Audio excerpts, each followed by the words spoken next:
All right, guys, this next outlet will be the last one for the call. Thank you. And our final question comes from Scott Fishman, Channel Guide. Hey, Scott. Oh, man, that's a lot of pressure. Hey, Paul, how you doing? Yeah, it's got to be a good one now, right? Like everybody's hanging.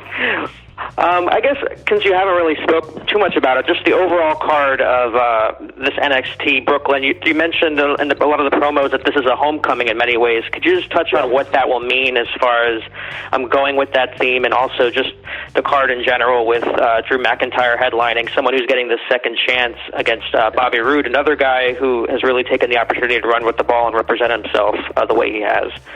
Yeah, I think that's kind of the premise for me, and a little bit of this is as we get into the third year of coming to Barclays Center in Brooklyn and it kind of being a home for us, and NXT really kind of, I don't know, in some way jumping on the face of, wow, this is really something big here, was that first year in Brooklyn. It is kind of a homecoming, and as we were looking at getting close to this event, the number of main roster talent that were coming up to us that had, when you talk about the rosters and 80% of them coming out of the system, were coming up to us and saying, hey, can I come Saturday night, and can I be a part of it, and could I do, I don't know, could I be on the pre-show, or could I sit in the crowd, or could I do this, and they want to be involved in it, they want to kind of put their thumbprint back on what they did and how much fun they had there, and that's really cool. And it kind of felt like it was this homecoming for everybody, almost like that Saturday at Barclays is this big opportunity for everybody to come back kind of in a way back to NXT and feel like they're back a part of this home deal. And in another way for Drew McIntyre, I feel like it's a kind of a homecoming too. And I think that sort of resonates with the card. I'm excited about this card. I feel like there's a big build on it, and Bobby Roode kind of spending the year as being this sort of dominant, pompous champion and making it his brand, and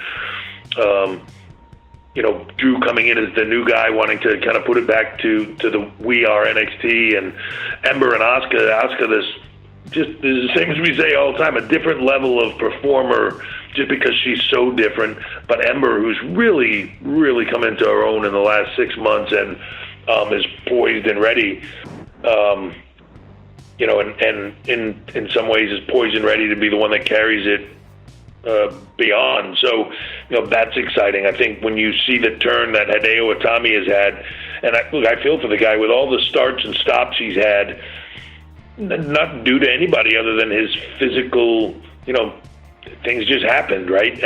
But the starts and stops, and I feel us with this kind of attitude turn of him has really put him into a position that he's really thriving in. Then again, you have Aleister Black, who I feel like has just come in with a look and a feel and a character that's something totally different than we've seen in a long time, and has really sort of step by step, slowly but surely coming into his own as a player that you just can't see a ceiling on. And the Authors of Pain as probably one of the most dominant tag teams from just a sheer size and power and everything that they bring to the table. But when you put them up against Sanity, it's a different thing with Killian and Alexander Wolf. It's just a different feel. And with Eric Young guiding that, there's kind of the unstoppable force, immovable object. And then Andrade Almas to kind of reboot him, and where he's at with Zelina coming in next to him, and kind of the refresh and restart of him going down a road, but also then the return of probably one of the favorite players on the entire roster of Johnny Gargano. To me, it's like an intriguing match of just, I want to see that match. I want to see, can Gargano start this run of his singles career? Can Andrade continue down the path of reinventing himself that he's on? That's not even talking about all the other talent that we have that aren't even on this card. And that's what's so exciting right now to me, I feel, about NXT. I'm not even bringing up, the other women. I'm not even bringing up Roderick Strong. I'm not even bringing up Ono or, the UK talent who will be there in Brooklyn. The other talent that we have that are coming in the door, the Kyle O'Reillys, the Bobby Fishes, everybody else is walking through, and NXT really is this hotbed and place to be. Man, it's an exciting time. This card to me, again, and I'll say it again, it's we've rebooted and we're where we're at, but this is kind of like the finish of that season. We're ending on a high note, but we're also, I feel like we're starting a new season and really kicking things into high gear. And I think when you see that split, and you see where this goes coming into the fall and everything else, it's going to be hot. And you mentioned this being kind of like an end of the year, start of the year type thing. When you sit down with Vince McMahon and you go over the year that was and all the progress, what are his thoughts about how things have been moving along, and maybe watching whatever he has of the product? Is there someone that he has become a fan of from watching? Yeah, I think there's excitement. There's a lot of talent that he, on the occasional basis, will say, "Where you at with this person? When do I get him?" You know what I mean? It's my job to then creatively work with the team, both main roster and my own team, to say when is the right strategic time to put that person into the right place that they need to go to, so that they have the best opportunity in front of them, and to make sure they're ready. And it's funny because, sometimes I'll see people think or say, like, "Oh my God, this person has been so ready for so long." They don't know the things that they're missing that we can see from our side of it, to say, "Look, I need you another 3 months, and this is what I really need you to focus on. They don't want you to fail on this one piece when you get up there," or whatever that is. There's a lot of components that go into this, and yeah, we have those conversations.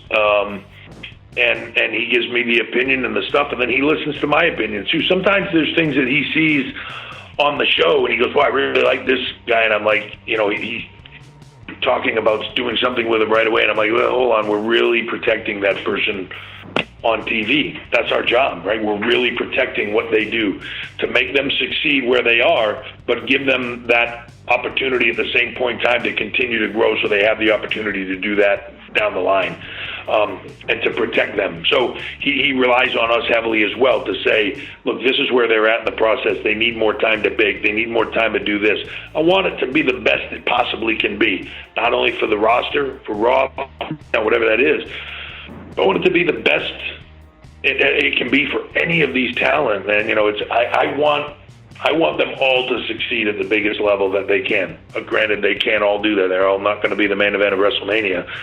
But I want them to all have the opportunity when they move up in the roster, because when they're given whatever it is, whether the opportunity is big or small, they take advantage of it and they knock it out of the park. As long as we give them the tools to do that, then, whatever's going to happen is going to happen.